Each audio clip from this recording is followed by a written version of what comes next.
Hai hai, Shalom saudaraku yang dikasihi dalam Kristus Yesus. Saya percaya kita tetap dalam pemeliharaan dan perlindungan Tuhan yang ajaib dan luar biasa, sekalipun kita dalam masa-masa yang cukup sulit secara manusia di tengah-tengah peningkatan pandemi COVID-19 ini. Dan itu tidak mengurangi rasa syukur kita bahwa pemeliharaan Tuhan tetap sempurna dan ajaib. Pada hari ini kita akan kembali membaca dan merenungkan firman Tuhan yang menjadi kekuatan kita bersama dengan Tuhan. Terlebih dahulu mari kita berdoa. Ya Tuhan Yesus, Sang Pemilik kehidupan kami, Tuhan dan Juru Selamat kami yang hidup, kami bersyukur Tuhan atas nafas hidup yang baru yang Kau berikan bagi kami hingga saat ini, dan kesempatan untuk kembali membaca dan merenungkan kebenaran firman-Mu. Biarlah Engkau yang memimpin kami oleh pertolongan Roh Kudus-Mu, sehingga kami boleh memahami, baik hamba-Mu yang menyampaikan kebenaran firman Tuhan menjadi saluran berkat bagi jemaat-Mu, dan juga jemaat-Mu boleh memahaminya dan mendapatkan berkat lewat kebenaran firman Tuhan ini, dan menjadi hormat dan kemuliaan bagi nama Tuhan. Terima kasih Tuhan Yesus, berbicaralah karena kami siap mendengarkan firman-Mu. Amin. Mari saudaraku jemaat yang dikasihi dalam Kristus Yesus, kita membuka Alkitab kita dan kita membaca surat Rasul Paulus kepada jemaat di Efesus. Efesus pasal 3 ayat 20 dan 21. Efesus pasal 3 ayat 20 dan 21, begini firman Tuhan. Bagi Dialah yang dapat melakukan jauh lebih banyak daripada yang kita doakan atau pikirkan, seperti yang ternyata dari kuasa yang bekerja di dalam kita. Bagi Dialah kemuliaan di dalam jemaat dan di dalam Kristus Yesus turun-temurun sampai selama-lamanya. Amin. Sedemikian jauh pembacaan firman Tuhan saudaraku, dan sekali lagi saya mau menyapa kita semua. Shalom, ada sukacita. Amin. Ketika saya atau saudaraku yang sedang merenungkan firman Tuhan kali ini berdoa, lalu reaksi apakah yang kita harapkan diberikan oleh Tuhan kepada kita dari setiap doa-doa yang kita naikkan kepadanya? Kenapa pertanyaan ini begitu penting, saudaraku? Karena ini akan menentukan sikap kita terhadap doa dan bagaimana kita berdoa. Banyak orang Kristen berdoa sekedar untuk menghilangkan rasa bersalah. Kalau di dalam bahasa daerah Nias istilahnya fangeheta gesuana. Karena ada banyak orang Kristen atau orang percaya berpikir kalau belum berdoa kok rasanya ada yang mengganjal, kok sepertinya ada yang kurang pas. Atau ada juga mereka yang berdoa hanya menjadi suatu kebiasaan, menjadi suatu rutinitas, menjadi suatu formalitas, sehingga sudah otomatis refleks ketika berdoa. Ayo mari kita lipat tangan, ayo mari kita tundukkan kepala, ayo mari kita tutup mata, lalu mengalirlah kata-kata yang sama dari hari ke hari, dari tahun ke tahun. Berdoa juga hanya menjadi sebuah sarana yang cuma untuk menjaga demi keamanan, demi kenyamanan diri sendiri, supaya saya kalau keluar rumah tidak kecelakaan. Daripada ujian saya gagal terus, saya berdoa. Maka doa menjadi tidak lebih dari sekedar membayar premi asuransi. Lalu pada akhirnya ketika kita memiliki konsep yang seperti di atas, maka bagi kita Tuhan itu tidak lebih dari penjaga, katakanlah penjaga pantai yang bertugas menjaga kita demi keamanan dan kenyamanan diri kita sendiri. Kita menjadikan Tuhan itu sebagai orang yang bekerja kepada kita, yang kita perintahkan untuk melakukan apa yang kita inginkan. Karena kita mengira dan menempatkan Tuhan cuma ada untuk menjaga kita. Tetapi kita tidak mengharapkan Tuhan berbuat lebih dari itu. Dan seterusnya dan seterusnya. Oleh sebab itu, saudaraku yang dikasihi di dalam Kristus Yesus, apa yang menjadi ayat nats perenungan kita pada hari ini? Surat Rasul Paulus kepada jemaatnya di Efesus, di mana mengingatkan kita bahwa Tuhan, Dia itu dapat melakukan segala sesuatu jauh lebih banyak daripada apa yang kita doakan ataupun yang kita pikirkan. Maka mari kita coba merenungkan apa yang disampaikan Paulus di ayat 20 dan 21 ini.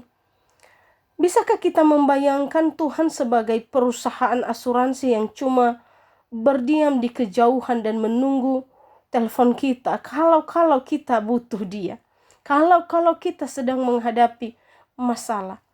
Dan benarkah Tuhan itu dalam hubungan kita dengan Dia hanya sekedar itu? Atau mari coba juga kita membayangkan bagaimana kita menempatkan Tuhan hanya sekedar sebagai penjaga yang pasif, yang terus mengamati kita dari kejauhan, supaya jangan sampai terjadi sesuatu yang buruk pada kita.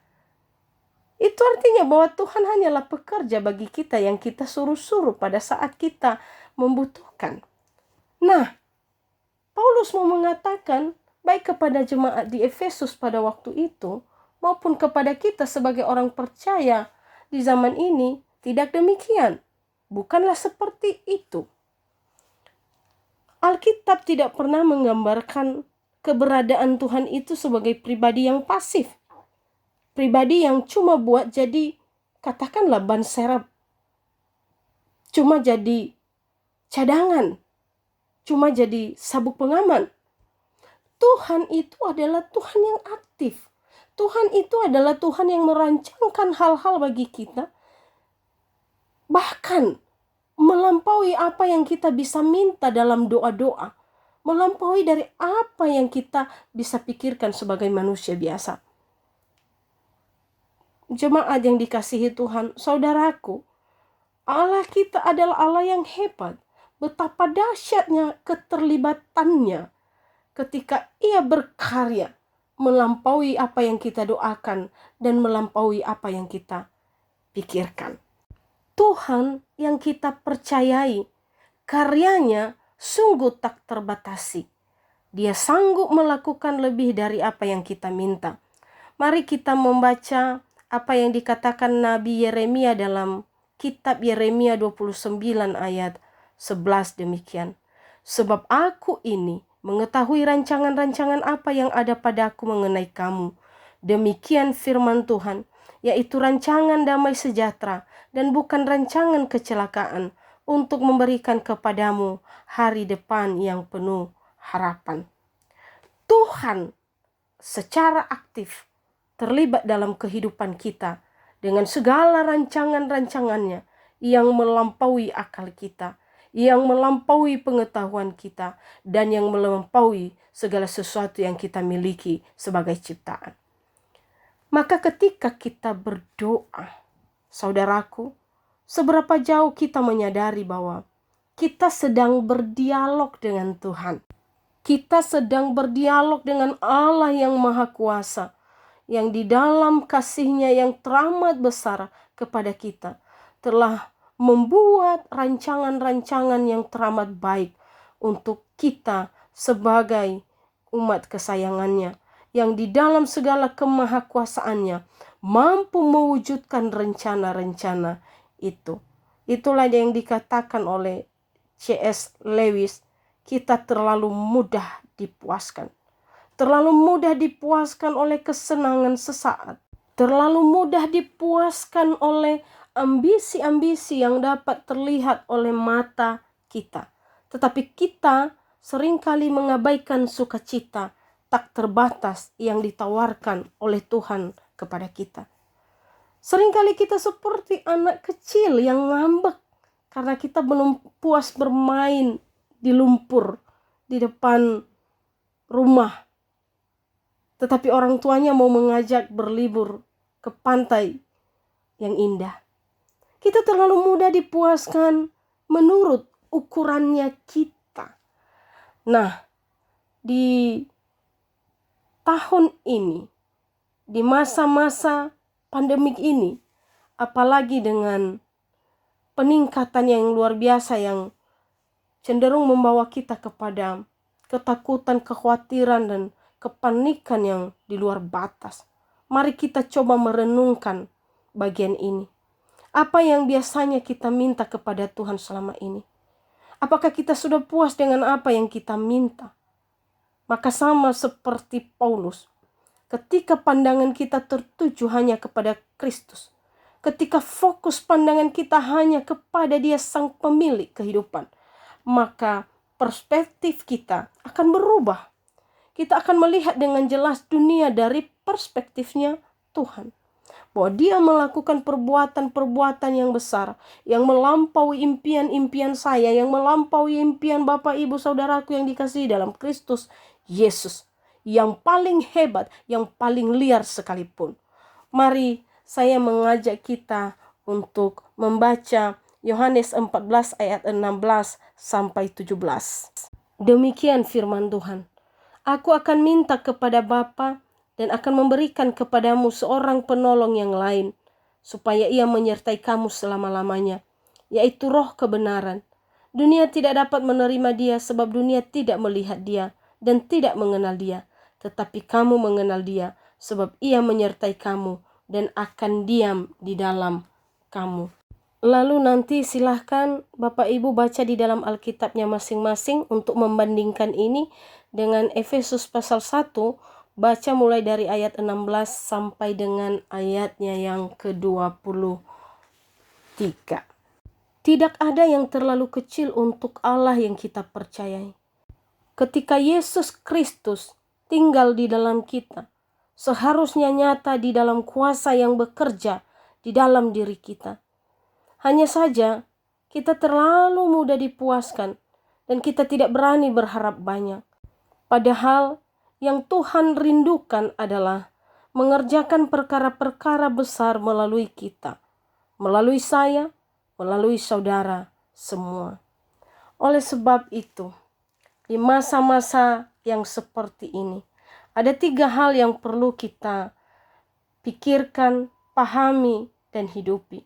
Yang pertama, kita harus memahami bahwa pengharapan yang terkandung di dalam panggilannya itu ada untuk kita semua. Lalu yang kedua, kita harus menggantungkan totalitas kehidupan kita kepada Tuhan. Dan yang ketiga, kita harus mampu menyaksikan bagaimana Tuhan melakukan hal-hal besar itu di dalam hidup kita. Mari kita tinggalkan hidup yang penuh dengan kekhawatiran. Mari kita tinggalkan hidup yang penuh dengan gundah gulana. Hidup yang mengandalkan kekuatan sendiri, apalagi mengandalkan sesama. Semua pada akhirnya sampai pada titik kesia-siaan. Maka kita harus datang kepada Yesus Kristus. Kita harus meletakkan segala kekhawatiran kita, ketakutan kita, pergumulan kita, masalah kita, bahkan sakit penyakit kita pada Yesus Kristus. Dan lihatlah bagaimana Tuhan berkarya. Ia mampu berkarya, mampu memberikan perasaan tenang, membawa kita melampaui masalah yang terberat sekalipun yang kita hadapi, alami, dan lewati. Percayalah, Bapak Ibu Saudaraku, hanya di dalam Dialah kita akan menemukan kepuasan yang mutlak dan hakiki di dalam hidup ini. Sebuah kepuasan yang melampaui impian-impian kita. Untuk mengakhiri perenungan kita ini, mari saya ajak saudaraku yang dikasihi dalam Kristus Yesus, hadapilah dunia ini, hadapilah pandemi ini dengan pengharapan, dengan sukacita, dan kekuatan bersama dengan Tuhan. Kita pasti keluar sebagai pemenang-pemenang. Tuhan Yesus memberkati. Kita kembali berdoa. Di dalam nama Yesus Kristus, Dia Sang Pemilik kehidupan kami. Kami bersyukur untuk kebenaran firman Tuhan ini. Dan biarlah menjadi kekuatan, motivasi bagi kami Tuhan, untuk terus menjalin hubungan dengan Tuhan. Bahwa kami fokus kepada Tuhan, karena hanya kepada Tuhanlah ada harapan, ada kekuatan, dan ada sukacita. Terima kasih Tuhan. Inilah doa dan pergumulan kami, inilah permohonan kami serahkan di dalam tangan-Mu. Dalam nama Yesus Allah yang hidup, kami telah berdoa dan mengucap syukur. Amin. Shalom saudaraku, ya Ahobu, Tuhan Yesus memberkati kita semua. Amin.